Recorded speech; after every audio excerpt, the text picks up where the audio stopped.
दिवाळीचे लख दिवे लागता दारी, सुख समृद्धीचे किरणे येती घरी.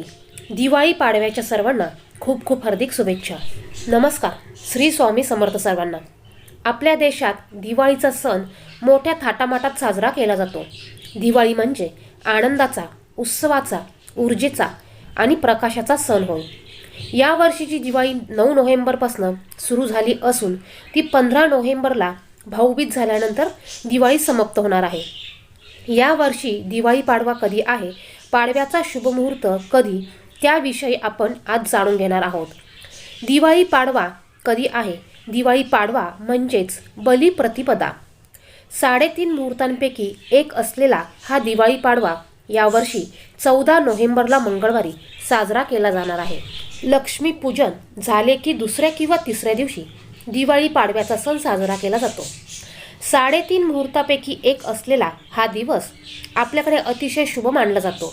दिवाळी पाडव्याचा शुभमुहूर्त हा सकाळी 6:14 चालू होईल आणि तो सायंकाळी 8:35 असणार आहे. दिवाळी पाडव्याचे महत्त्व काय?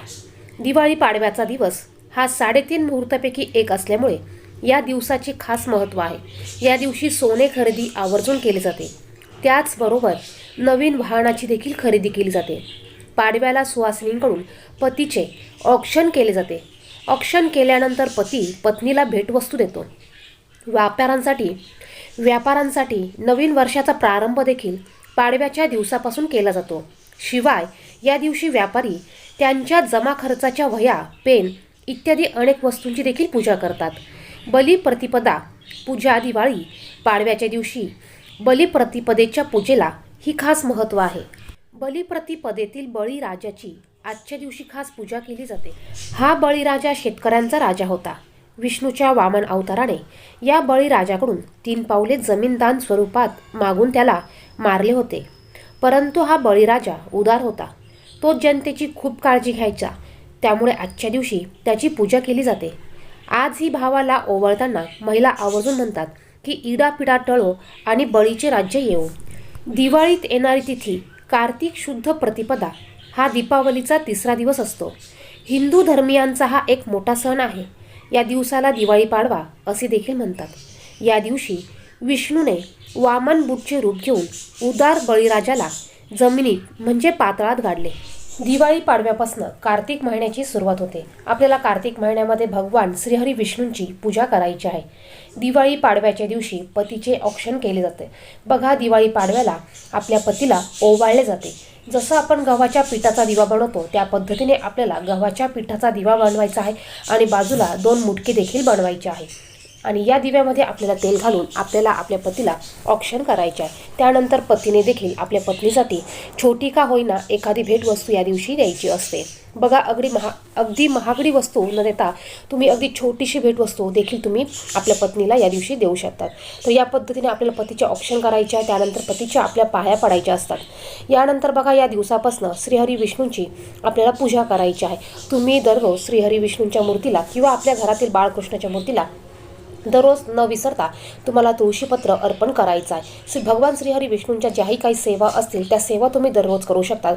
पुरुष सुक्ताचं पठण तुम्ही दररोज करू शकतात. ओम नमो भगवते वासुदेवाय या मंत्राचा 108 वेळा म्हणजेच 1 माळ तुम्ही दररोज जप करू शकतात. बघा, पंथी पौर्णिमेपर्यंत आपल्याला या सर्व सेवा ह्या करायच्या असतात. पंथी पौर्णिमेला तुळशी विवाह असतं. त्यानंतर एकादशीपासून तुळशी विवाहाला सुरुवात होते आणि पंथी पौर्णिमेच्या दिवशी तुळशी विवाह समाप्त होतो. याचबरोबर आपल्याला कार्तिक मास संपेपर्यंत श्रीहरी विष्णूंना आपल्याला हा एक नैवेद्य दाखवायचा आहे. बघा, आपण हळदीचं दूध तयार करतो, आपण काढा तयार करतो. गूळ, सुंठ, अद्रक या सर्व गोष्टी टाकून दुधामध्ये या सर्व वस्तू टाकून आपण काढा तयार करतो. तर असा काढा, असं दूध आपल्याला दररोज श्रीहरी विष्णूंना नैवेद्य म्हणून दाखवायचा आहे. आणि त्यानंतर ते आपल्या घरातील सर्वांनी आपण 1-1 चमचा प्राशन करायचा आहे. आता या 15 दिवसामध्ये बघा, जेव्हा रविवार असेल, एकादशी असेल, या दिवशी आपल्याला चुकूनही तुळशीपत्र तोडायचं नाही.